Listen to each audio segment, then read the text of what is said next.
Lit Young, one of Gibbs' former slaves, was interviewed as part of the Federal Writers Project of the Works Progress Administration, established by the Roosevelt administration in 1935. According to Young, Gibbs was a big, rich Irish woman who weren't scared no man. She owned and operated a large steam sawmill on the Warner Bayou in Vicksburg, where it emptied into the Mississippi River.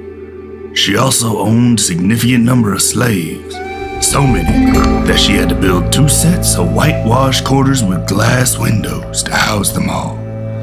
She also built a nice church with glass windows and a brass cupola for their workshop. She fed them well, but she worked them hard too.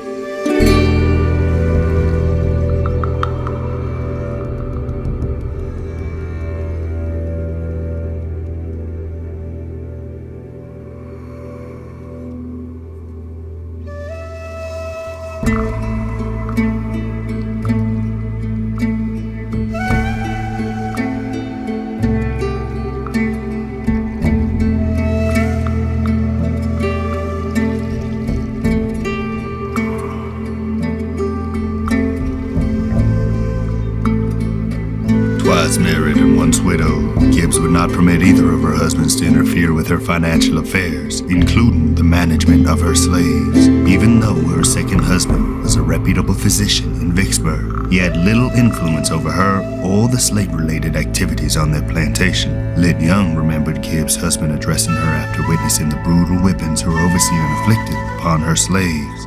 He softly interjected, "Darling, you ought not whip them poor black folks so hard. They's gonna be free just like us sometimes." Unfazed, she snapped, "Shut up. Sometime I believe you was just a Yankee anyway." She was right. During the Civil War, he served the Union forces by treating injured soldiers.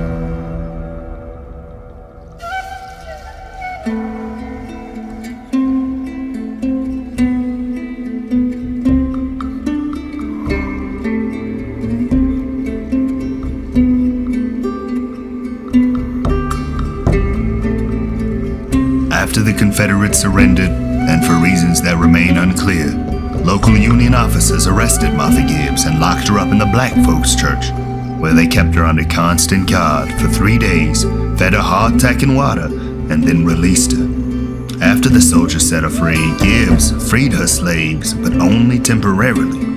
One day, when her husband had gone to buy corn for his livestock, she gathered up some of her slaves, 10 6-mule wagons, and 1 ox cook wagon, and set off with them. They walked about 215 miles from Vicksburg, Mississippi, to about 3 miles from Marshall, Texas. She hired Irish guardsmen with rifles to make sure that none of her freed slaves ran away during the journey, and when they stopped to rest, the guards tied them into trees. Then on June 19, 1866, 1 year after these legally free but still enslaved people made her first crop in Texas, Martha Gibbs finally let them go.